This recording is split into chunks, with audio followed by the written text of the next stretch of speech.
Hi, it's Lainey Russell here from Achievement for All, and I'm joined today by Suzanne Wells, who is also working for Achievement for All, but you also work independently too, don't you, Suzanne? And I know you're working for a college as well at the moment.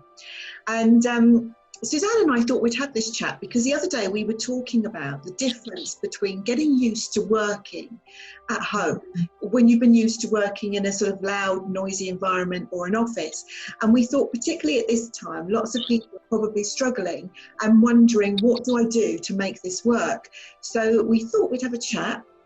And we thought we'd tell you what it was like for us, because we've both gone through this at different stages of working from home. And I know we were talking about kind of like the big realisations. You think, oh, it's going to be lovely, don't you? And what were some of your sort of realisations, though, Suzanne, when you were working from home? What caught you by surprise? I think a big thing was, as a teacher, you spend your day working by the clock. So you start at a certain time, there's registration, then there's lessons, then there's break time, then there's lunch time, then there's the end of the day. And in lots of schools, there are still bells happening. So you measure your day by what kind of break you're on or what period you're in. And when you're at home, that has suddenly gone. And the only thing you have left is your own clock or your own watch. And you do find yourself clock watching a huge amount because that's what you're so used to doing. Yes. Just to give you an example, when I first met my father-in-law, he thought I was really rude because I kept looking at the clock the whole time I was in there with him. And it's simply because it was something I didn't realise I did, because you're obviously going, right, I've got 20 minutes to do this, I've got 10 minutes to do that. You know, I'm going to give the kids 5 minutes to do this here.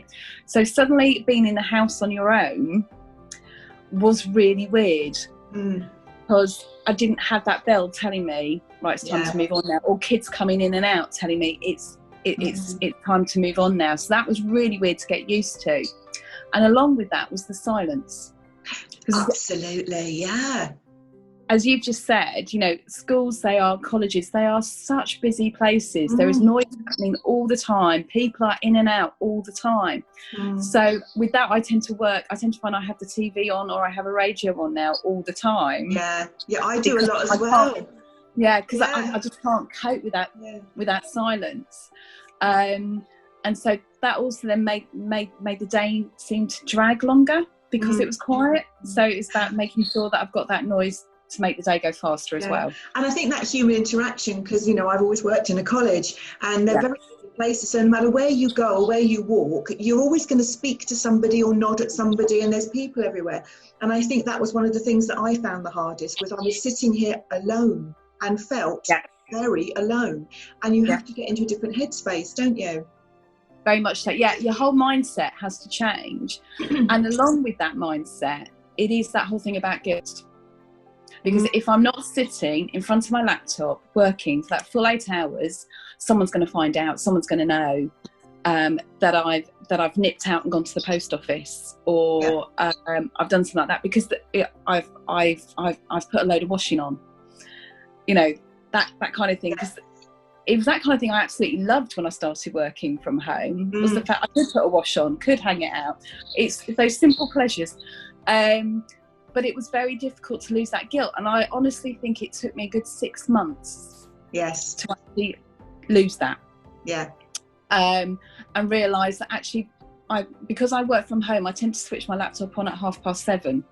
So I'm actually starting working earlier because it's there. And that's also very difficult thing not to do, is then to work later as well. So I realise I've got into something else here, but it is, you almost affect the day because you're at home. So, while I'm sitting here having my breakfast, I'll just check the emails and I'll just check what's happening. Before you know it, you're working. Yeah, and I fell into that trap quite a lot because I'm a very early riser. So I would come down, grab a coffee, look at the laptop, and I'd be here still in my dressing gown. But then I'd get absorbed in something, and then I'd look at the clock and it'd be midday, and I'd think, oh God, I haven't moved and I haven't got dressed. And then you feel really horrible and it doesn't work. It feels bad. But then you've got that other guilt thing where you think, well, maybe I should be on here till 6, but you've been working since 6 in the morning or something. And there's a very strange sort of transition, I think, that happened for me when I thought, right, I can get up, it's okay to check the emails, but now what I do is I check them on my phone. Yeah. So I'm not at the laptop first of all, before I go and have my shower. Yeah. The day. So it doesn't mean I don't answer things early or I don't start work early. It means I do give myself a point at saying you have to go and have a shower and get dressed to start it in officially, I guess, at your laptop kind of thing. And that links really nicely to this whole thing of we clock watch, because we're used to having our day set out for us. And I find what really helps as well then is having a timetable at home. So I've actually written into my day, I'm going to work from this time to this time on this. So if, for example, you know, with remote learning at the moment, I've been delivering webinars. So I've still got almost timetabled lessons. So I've got timetabled lessons, but then around that, I put in what else I'm actually going to get done that day. But I also put in breaks. Yes. So I still have my morning break, I still have my lunchtime break, and I have that I'm going to finish at a certain time. And that way I'm quite lucky, my children are older, so I'm not homeschooling in that sense. I'm making sure that my 15-year-old is actually working though, and he's actually doing something, but I can leave him more to his devices. So if you've got children at home that you have to homeschool, you set that into your timetable as well. So while they're off doing their creative activity or play, that's when you can actually do some work and don't feel guilty about spending time with your children.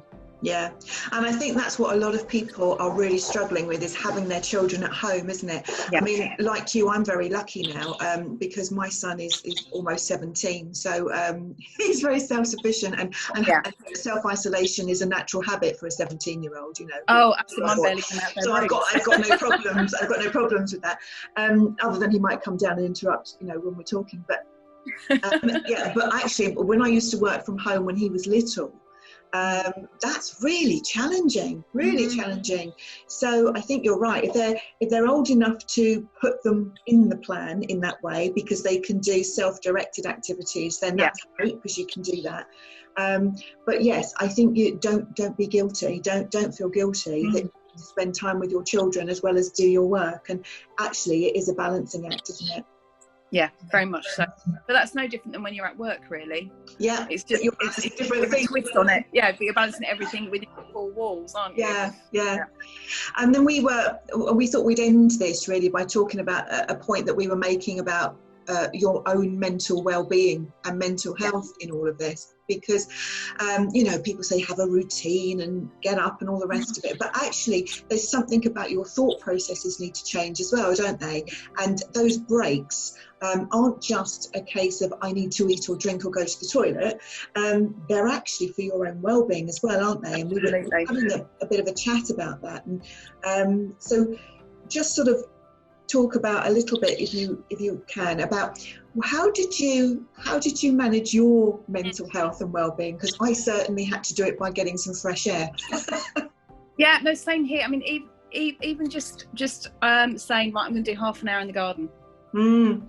You know, I'm gonna weed for half an hour in the garden, or I'm going to have my lunch outside in the garden. That's something that is something that actually we don't get to do at school or college. No. You're usually having your lunch at your desk, you know, absolutely, or in a classroom. So so take that time if you can. You know, if the weather's good, it's a bit colder today, but when the weather's been gorgeous, take that time out, or you know, use that time to pop down to the shop to get the pint of milk, socially distancing, of course, and just have a look around you. We don't have time normally during the day, so use this time for your own mental health, but do timetable those breaks. But what also helps is that whole thing of when you get up in the morning, get washed, get dressed, get ready for work. Don't actually sit in your pajamas, because that isn't so good for your mental health. No, it's not. Do that on Saturday and Sunday during the holidays, absolutely, but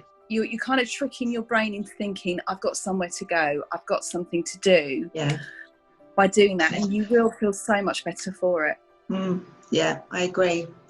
So if we're thinking about our top 3 tips that we're going to give people from this particular video, and we will do some more videos, so keep watching out for us, but we thought we'd give you our top 3 tips, didn't we, that were key.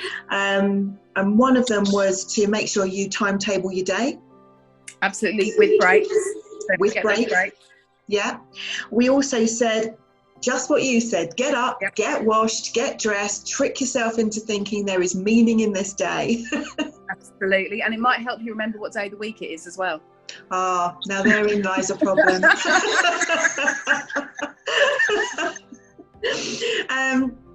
And the third tip was really around those breaks, but we were saying they are guilt-free breaks. They are breaks that are good for you. They make you more productive. They give you better mental well-being. And so actually take a break. Don't just stare at a screen all day long. You need to put your head up, don't you, and take a break and a breather. Thanks ever so much for joining me, Suzanne. Thank you. Have a lovely day. Although it's a bit chillier, maybe we'll both get out there and get a bit of fresh air. And if you've been watching this and you want some more top tips, then do join us again at the Achievement for All community here. We're always open. We're always going to be here for advice and help. And we look forward to seeing you again soon. Thanks, Suzanne. Bye-bye. Thanks. Bye.